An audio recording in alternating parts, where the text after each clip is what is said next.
kita di sini di TUT level 3 SKKNI ini kan kita mulai dari awal Pak, dari mempersiapkan peralatan, dari mempersiapkan bahan, sampai nanti pas endingnya itu di tatap muka.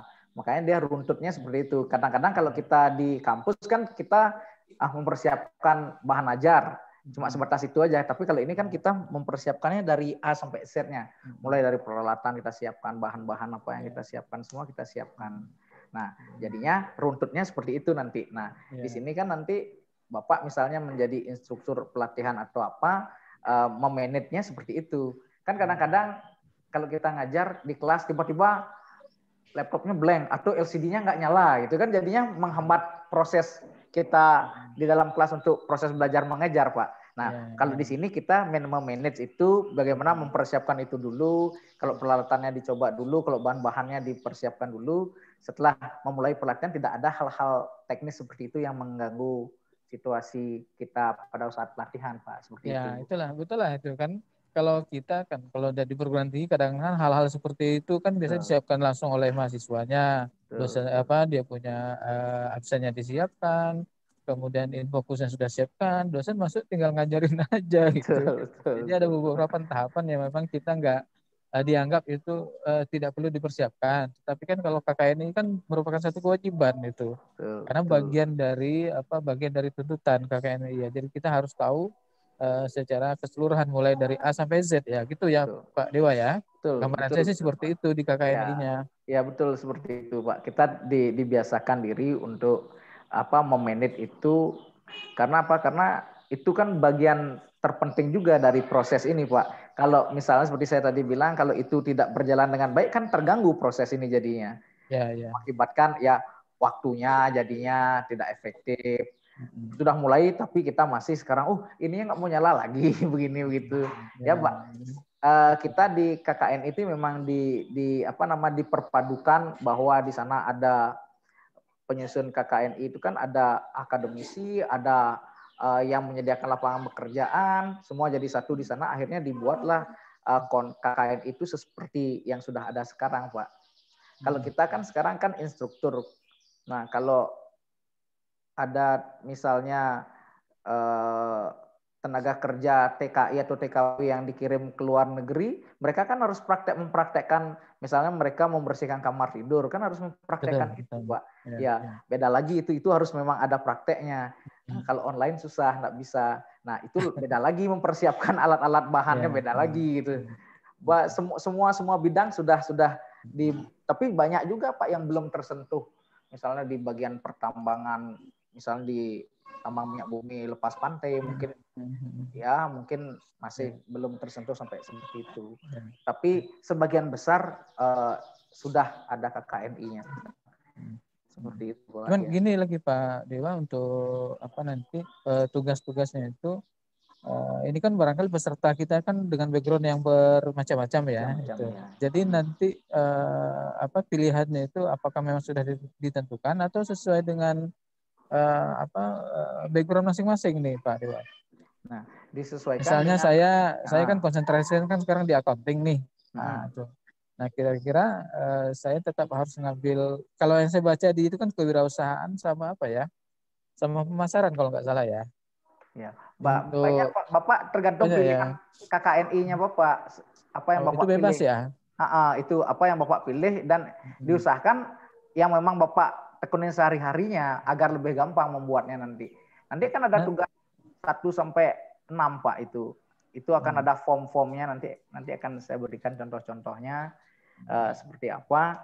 Nanti Bapak kalau Bapak sudah terbiasa dengan hal itu kan lebih cepat Pak daripada Bapak mengambil hal baru. Misalnya saya pada waktu tugas itu saya membuat tentang sistem pengupahan. Pengupahan itu di sana kan ada jam lemburnya, perhitungan jam lemburnya, seperti apa nanti kalau wajib pajaknya berapa, kalau punya istri, tunjangan BPJS Kesehatan berapa? Kalau saya itu dulu saya pakai ya. Ini mohon maaf nih Pak Dewa, Ibu. Jadi kayaknya pertanyaan saya rapel dari saya malam saya nggak bisa nggak bisa aktif ya. Ya silakan Pak. Bagus Pak, kita diskusi Pak. Saya juga banyak belajar. Saya kan banyak dari Bunda Harlis juga. Saya dengan Bunda Harlis ketemunya juga seperti ini, Pak. Saya nggak kenal sama beliau. Saya ketemunya di dunia maya-maya. Nggak kenal, lihat di media sosial. Saya coba cek. Akhirnya kita bicara ngobrol-ngobrol. Oh begini, maksudnya ya udah sampai sekarang, Pak. Silaturahmi itu kita jaga. Betul. Ya, luar biasa ya. Mudah-mudahan ini berlanjut nih Pak Dewa ya. Iya Pak. Makanya grup kita ini nggak usah diginikan Pak, kita diskusi dibubarin ya, diskusi jalan terus gitu. Iya jalan terus. Kan mungkin sekarang seperti gini keadaan, siapa tahu suatu saat kita ada keperluan atau ada apa silaturahmi kan cepat jadinya. Dulu yang ikut pelatihan ini ya gitu. Saya sampai teman-teman yang saya ikut pelatihan dulu masih japri-japrian juga. Iya sampai sekarang. Seperti sama Bu Hesti Bunda.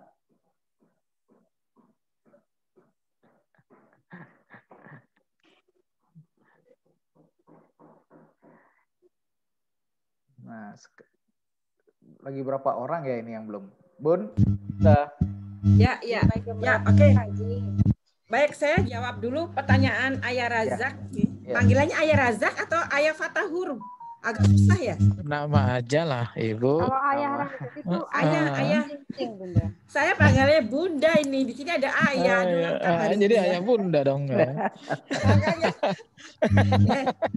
Jadi gini, nama Ayah aja, Razak. Bu, nama aja. Ya, Ayah Razak. Kenapa arahnya ke instruktur ya? Jadi gini ceritanya tuh gini. Dulu kita nggak bisa ke luar negeri itu karena tidak ada standar. Ceritanya gitu ceritanya. Jadi kalau ada proyek-proyek itu selalu Indonesia nggak dapat ternyata hanya karena kita nggak punya standar. Yang lain yang di luar negeri itu punya standar, distandarkan. Nah, akhirnya yang banyak ke luar negeri itu adalah pekerja domestik. Banyak pekerja domestik yang di Indonesia. Nah, sampai dari yang pekerja domestik dari asisten rumah tangga, perawat lansia, terus pokoknya banyak TKI TKW itu Indonesia banyak di situ. Nah, akhirnya kita membuat standarnya itu, bukan kita sih, bukan saya nggak masuk, itu sudah jadi. Jadi si standarkan ini semuanya pendidik. Pendidik itu ada non formal dan formal. Nah, tapi yang banyak ke luar negeri adalah non formal. Itu non formal. Kita yang formal itu tidak perlu distandarkan waktu itu gitu. Tapi sekarang akhirnya semuanya distandarkan melalui namanya instruktur atau metodologi pelatihan. Jadi kalau kita secara akademik, gelar akademik itu kan hanya sekali. Hanya sekali. Doktor udah selesai, nggak ada update.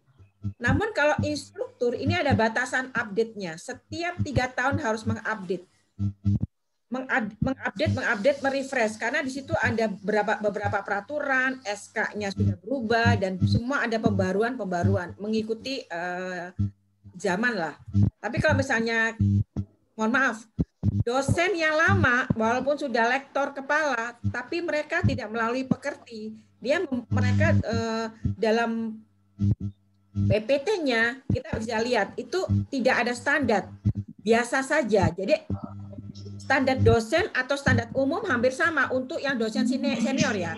Tapi yang muda-muda itu karena ada pekerti, mereka punya standar dosen. Bagaimana membuat presentasi berbasis dosen.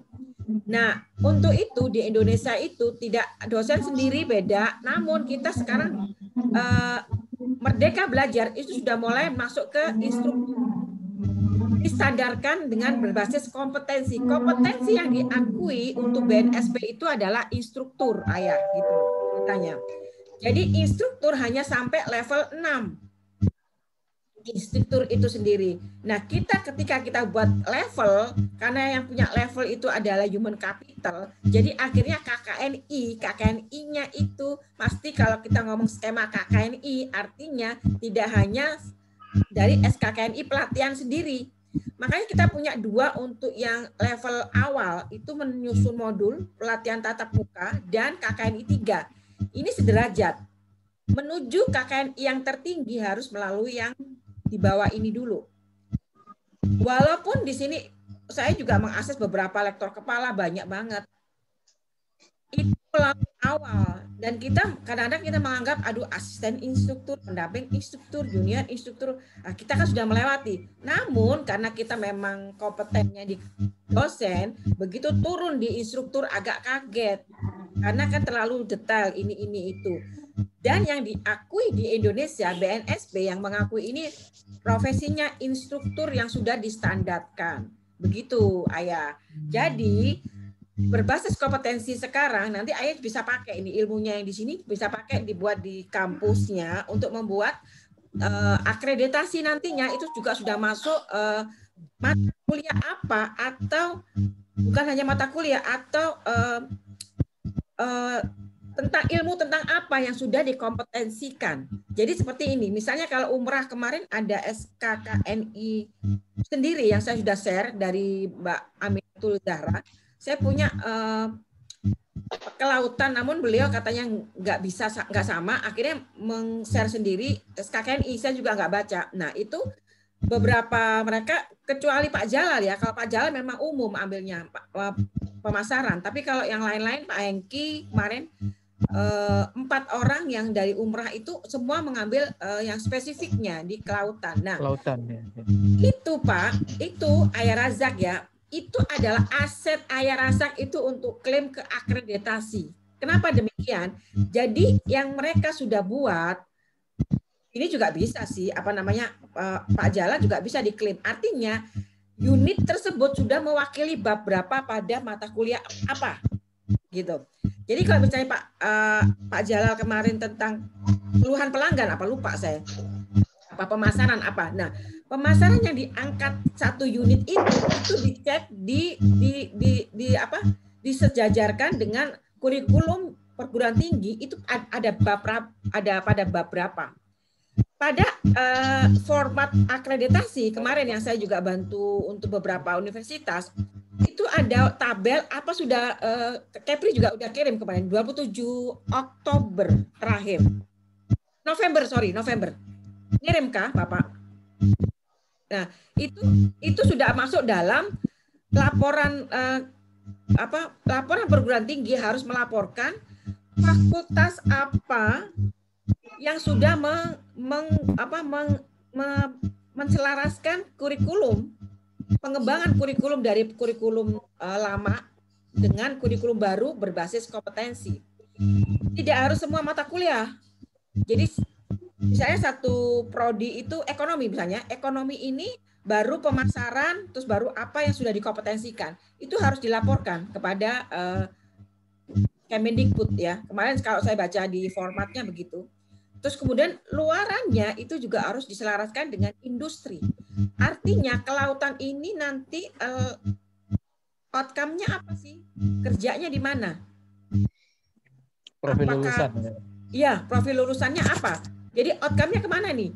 Nah, kira-kira itu sudah berapa persen yang sudah masuk sesuai yang luaran? Misalnya nih, ada yang ekonomi tapi kerjanya beda gitu loh. Itu yang mempengaruhi akreditasi nantinya. Nah, untuk itu semuanya sudah disarankan untuk membuat pengembangan kurikulum berbasis kompetensi.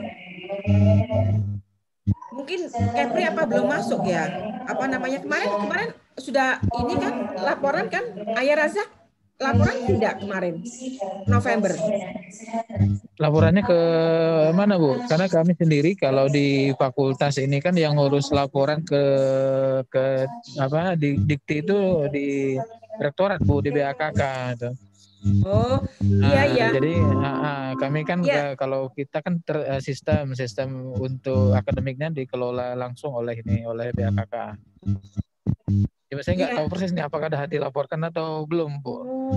Itu kemarin tuh terbaru begitu formatnya. Terus ada profil lulusannya pun itu juga harus dibuktikan dengan bukti mana. Artinya pengumpulan bukti, misalnya kita mengklaim ini 75%, ini sesuai dengan outcome-nya. Misalnya outcome-nya kan gini nih. Ini harusnya kemana sih, saya nggak ngerti ya kalau ini. Oke, kalau pemasaran ya, kalau manajemen pemasaran dia jadi pemasar, jadi sales atau jadi manajer sales, pokoknya linear dengan apa yang ilmu yang sudah didapatkan di perguruan tinggi selaras dengan industrinya. Nah, itu berapa persen? Jika persentasenya banyak, berarti oh ini linear. Ada suara di sana. Kalau iya, jadi sesuai ilmu yang diterima itu sesuai dengan profesi yang akan dijalankan, begitu. Jadi kemarin beberapa saya di Viskom dengan ekonomi juga di Universitas Pancasila saya yang pegang, Pak, itu. Jadi semua harus menggunakan apa? Kita klaim 50%, buktinya apa? Apakah dari analisa dari Google Form kah? Apa dari evaluasinya dari mana? Itu harus ada buktinya juga. Biasa kalau kita di research tadi, Bu. Iya. Kita nih dilaporkan juga itu mata kuliah apa yang sudah berbasis kompetensi. Dan itu harus dibuatkan buku. Pengembangan kurikulum harus ada jejaknya, ada pelatihannya, terus kemudian ada outputnya itu sebuah buku. Itu buku yang buku ajar, selama ini hanya buku ajar biasa, sekarang buku ajar berbasis kompetensi. Saat ini seperti itu. Jadi bagus. Dan ini kan umrah ini sudah ada 9 peserta ya. 9 peserta ini sudah bisa jadi panitia. Panitia membuat kurikulum berbasis kompetensi. Nanti sama-sama buat SK. SK itu bisa menuju ke KKNI 6, Ayah Razak, begitu. Ini sudah memulai nih, ini sudah awal yang bagus nih. Tinggal melanjutkan untuk ke KKNI 6. KKNI 6 untuk instruktur, untuk pendidik itu tertinggi, sama setara dengan master assessor atau master trainer, begitu. Jadi maaf saya potong, Ibu. Ya, boleh silakan. Kalau sekarang kan kita mulai di KKNI 3. Jadi kalau menuju 4, 5, 6 itu memang harus nanti setingkat demi setingkat atau bisa lompat nanti, Bu? Lompat ke 6 dengan syarat harus buat pengembangan kurikulum. Ada SK dan ada bukunya. Begitu. Oh gitu ya. Iya. Nanti satu grup 9 ya, bikin SK satu grup 9. Kita nggak mungkin buat satu soalnya, karena kan mata kuliahnya kan beda-beda nih. Kita mengampu apa-apa. Itu bisa masukkan banyak. Jadi walaupun hanya 3 unit yang diangkat dalam satu mata kuliah, itu bisa dilaporkan bahwa ini sudah memulai berbasis kompetensi. Begitu. Jadi bisa lompat habis 3 ini langsung lompat ke 6 dengan syarat ada SK dan ada buku dan ada foto-fotonya pelatihannya. Ini kan ada foto nih. Ini bisa di link, ini bisa sebagai bukti. Kan nggak fiktif. Oh, Ayah Razak ikut ini KKNI 3 benar, walaupun saya wadek nggak ada masalah. Karena memang saya kompeten di bidang dosen, instruktur baru awal. Setelah itu ini ada bukti, link ini makanya saya rekam untuk bukti. Nanti pun ada pengembangan khusus sendiri itu dengan kurikulum ini. Ayah Razak harus buat sendiri satu grup. Nah, saya share kalau saya bisa buka. Ini kemarin saya juga beberapa gini. Ini juga masih ada 3 rombel saya, 3 sesi harus hadir karena memang pandemi ini harus dibagi. Tadinya kan banyak 30 langsung, ini enggak 10 gitu. Karena pandemi. Jadi enggak boleh hadir semua di kampus. Jadi dibagi. Nah, Ayah Razak juga harus begitu karena yang dilaporkan di formatnya itu harus ada linknya, harus ada foto bukti-bukti lah. Jadi nggak tiba-tiba ada sertifikat gitu. Harus tiba-tiba udah jadi gitu kan. Harus tetap ada prosesnya. Lapornya gitu. Kemarin begitu. Jadi karena memang sebenarnya sudah lama ini berbasis kompetensi ini. Namun suka kan dimundur-mundurin gitu kan, kalau belum ketok palu beneran nggak dijadiin. Ini karena udah ketok palu, sudah ada Merdeka Belajar, udah jelas sih. Saya punya juga ini. Coba nanti saya buka share setelah Pak Dewa memaparkan ini, saya akan siapkan share untuk kurikulum berbasis kompetensi ya, Ayah Razak ya. Nanti ini Pak Jala juga belum masuk, supaya Bu Rizdi juga belum masuk. Jadi begitu masuk semua, setelah Pak Dewa saya muncul untuk penjelasan mengenai ini buku penyusunan modul berbasis kompetensi. Jadi instruktur ini masuk ke dosen. Karena instruktur ya pendidik, cuma instruktur lebih ke non formal. Non formal ini lebih ke industrinya. Industrinya apa itu benar apa yang industrinya benar-benar apa yang diajarkan sekarang ini, kerjanya juga sama. Akhirnya KKN-nya berapa? KKN ini berapa? Seperti ini KKN 3 itu harus mampu semuanya, 10 unit harus mampu. Sampai terakhir itu kan ada tools ya, SOP. Padahal kalau asisten instruktur nggak usah ngurusin sebenarnya SOP gitu kan logikanya. Tapi standar BNSP memang tinggi. Asisten pun seperti itu. Sampai mengelola, tadi kan Pak Dewa bilang mengelola peralatan, mengelola bahan. Kenapa harus dikelola? Terus kemudian harus membuat draftnya, harus membuat RPP-nya. Kalau RPP presentasi itu sudah tugasnya dosen, udah terbiasa. Namun Bapak Ibu kalau tahu yang namanya instruktur BLK itu kasihan juga, berat kalau ini masuk ke asisten ini berat juga gitu. Kalau sebenarnya untuk kami karena diulang-ulang itu yang membingungkan, agak gitu karena tidak terbiasa saja sih. Kalau sudah terbiasa sih nggak masalah gitu. Ada pertanyaan lagi Pak? Bapak Ibu nanti sebelum Pak Dewa maju.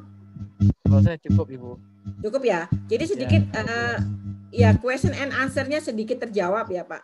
Ya Ayah Razak ya. Ya. Jadi memang kenapa harus instruktur, saya juga bingung waktu itu. Kenapa saya udah S2 ngapain gitu instruktur. Tapi memang karena yang diakui itu kompetensinya itu. Begitu berbasis kompetensi ya udah kita harus mengikuti yang itu. Begitu. Sama sih semua. Jadi kalau K3 itu sebenarnya masuk ke MSDM yang ini, MSDM yang semester 3 itu babnya bab awal. K3 yang saat ini itu kuliah kan. Nah, instruktur BLK kebanyakan ada yang masih SMA, itu agak berat. Saya ngajari waktu di Aceh itu susah banget. Agak saya ngujinya itu harus menjelaskan lagi karena memang dia kebanyakan di Aceh tidak seperti kami. Kalau kami kan K3 sudah tahu lah. Kenapa harus ada K3? Walaupun agak lupa-lupa sedikit tapi kan karena kita sudah melewati. Tapi kalau mereka SMA sudah jadi instruktur di sana memang. Terus D3 paling banyak D3 di sana. Kalau BLK itu kan menampung pra pekerja ya. Jadi akhirnya semua diberdayakan. SMA pun diberdayakan menjadi instruktur. Cuma kita agak kesulitan ketika kita menguji, susah banget. Saya ke Batam juga udah pernah. Universitas Putra Batam. Saya juga di sana membuat kurikulum juga. Tapi belum sampai ini, hanya nggak sampai lanjut karena hanya pelatihan saja. Kalau yang lain-lain di sini saya sampai penerbitan buku. Betul-betul sampai evaluasinya sampai selesai, sampai pelaporannya yang di Universitas Pancasila. Namun kalau di Universitas Batam itu belum, hanya pelatihan. Terus kemudian Muara nanti yang akan datang. Karena belum Muara itu belum ada pesawat yang masuk ke situ, jadi saya belum tahu. Saya maunya online saja. Putra Batam tuh kampusnya Babe itu sebelum di Umrah, Bu. Kampusnya Babe Ahirman tuh. Kok nggak kenal saya,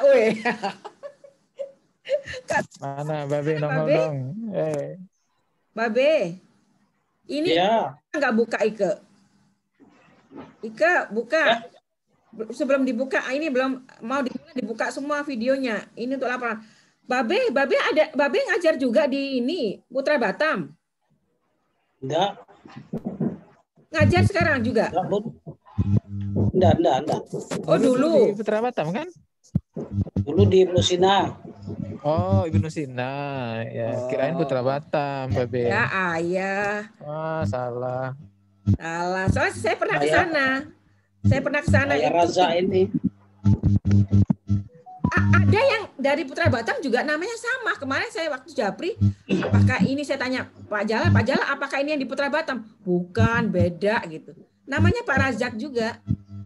Tapi Rajak siapa gitu, depannya bukan Fatahur, beda ini. Memang beda, namanya beda.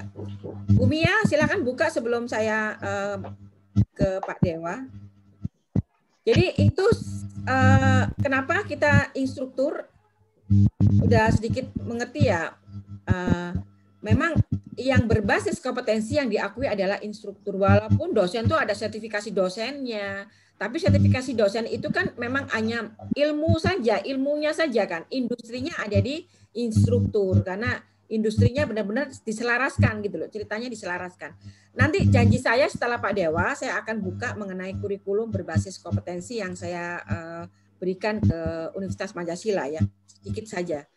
Sedikit saja supaya penasaran nanti Bapak Ayah Razak bisa ngundang saya gitu, maksudnya itu. Kalau banyak-banyak nanti nggak usah ngundang, udah nggak mau. Jadi ada pertanyaan lagi sebelum saya tutup ini? Tutup untuk saya.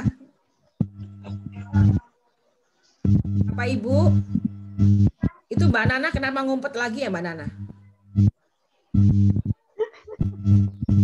Silakan bertanya. Saya mau diundang juga Pak Razak.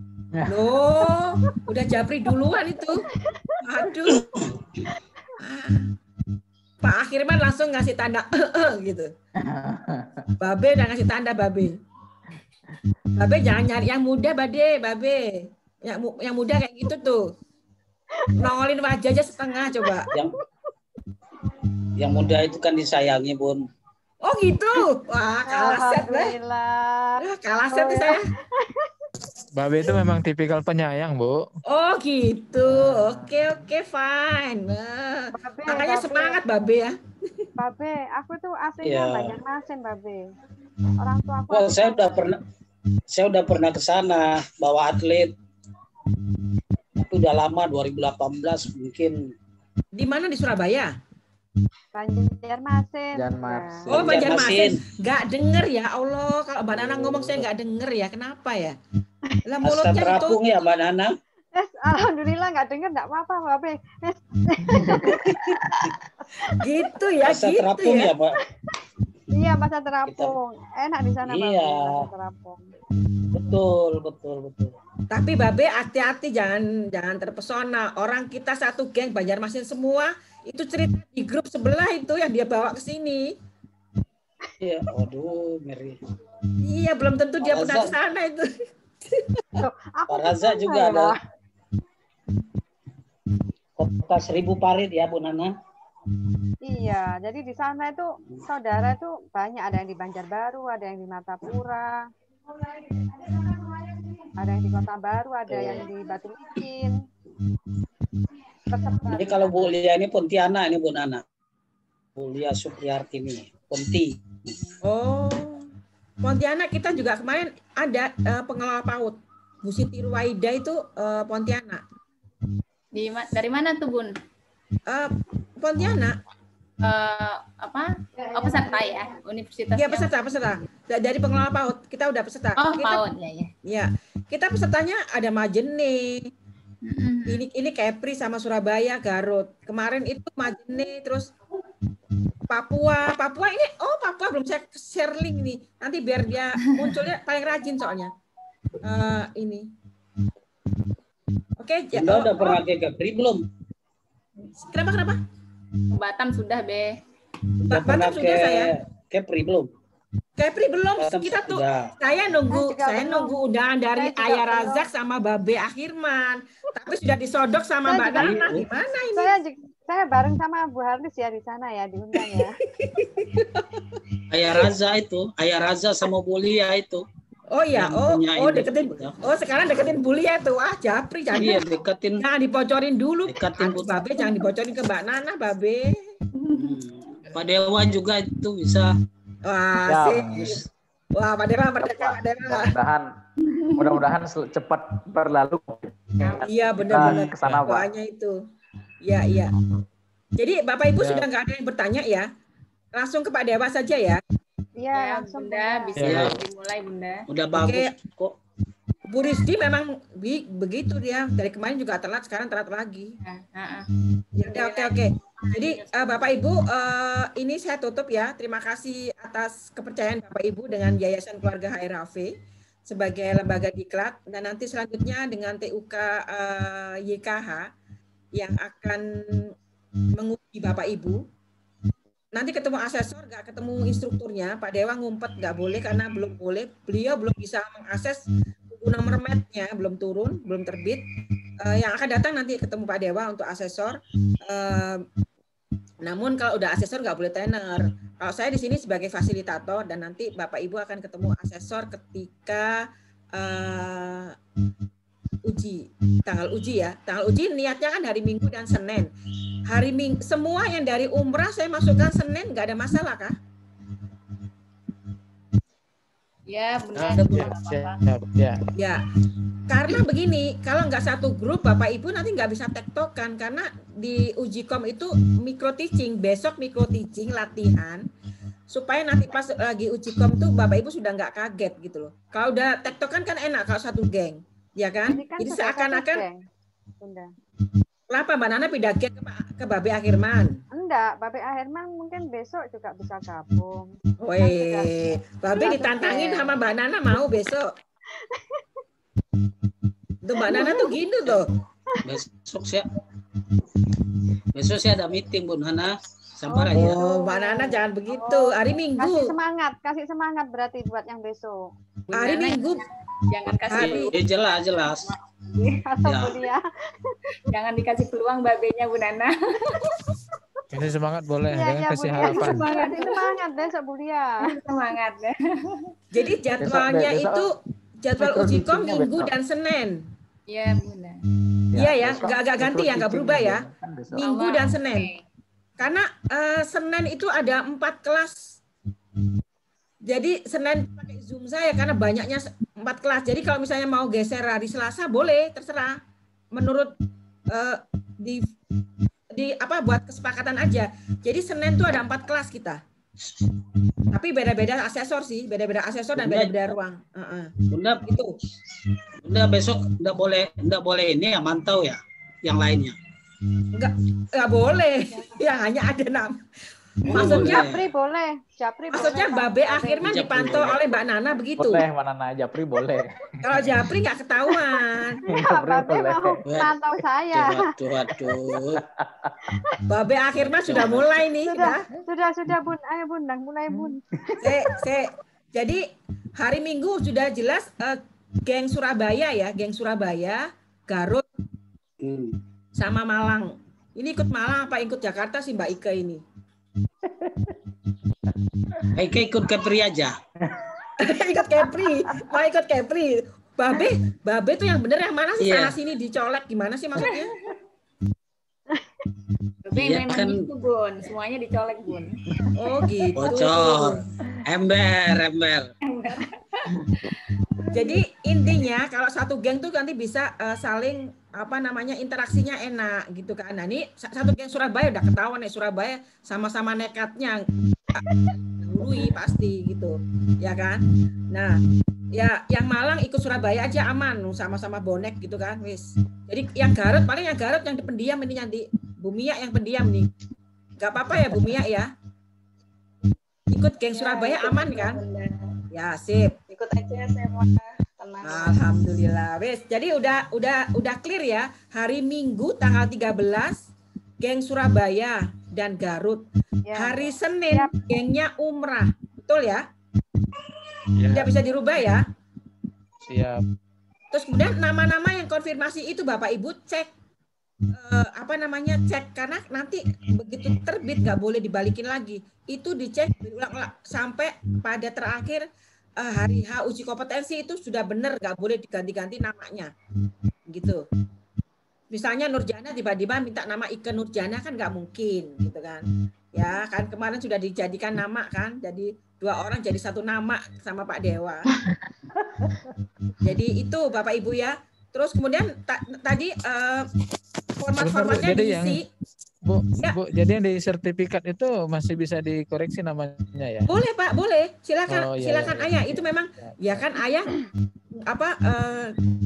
komunikasinya susah sekali, nggak dijawab-jawab. Jadi saya isi aja sesuai nama yang itu, jadi nggak. Jadi silakan diisi. Ada gelarnya, gelar akademik saja. Kecuali kalau non akademiknya cuma satu. Kalau satu kereta ya janganlah. Sekereta itu, Mbak Nana sekereta coba. Kereta Surabaya mana? Nggak tahu, Surabaya Banjarmasin apa Surabaya Kepri. Oh, Surabaya Kepri. Wow, Surabaya Kepri. Babe udah hilang tuh, udah nggak tahan tuh.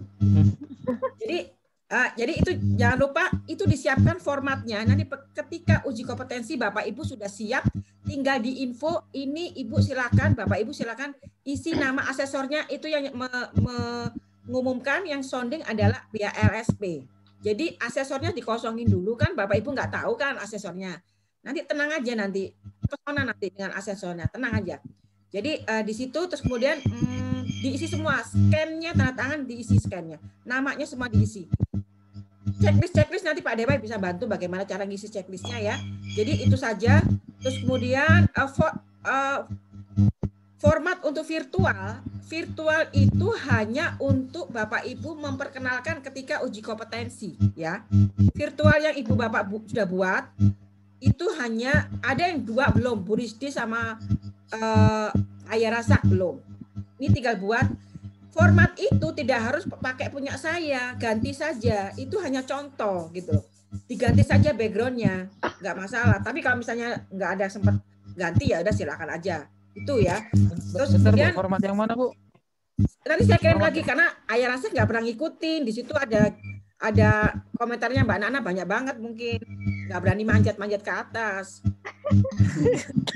Nanti saya ngisi ini aja. Saya ngisi biodata, cuman belum sempat saya kirim itu. Oh ya, yang konfirmasi iya. Terus nanti yang ya. Jadi nanti ketika upload ke Google Classroom untuk APL 1 dan APL 2 itu APL 1 itu lampirannya dokumen yang sudah ada di PPT. Tapi PPT-nya itu untuk virtual Bapak Ibu memperkenalkan diri ya. Benar ya, itu dipegang saja masing-masing untuk memperkenalkan diri dan nanti di-share, direkam, dikirim ke BNSP.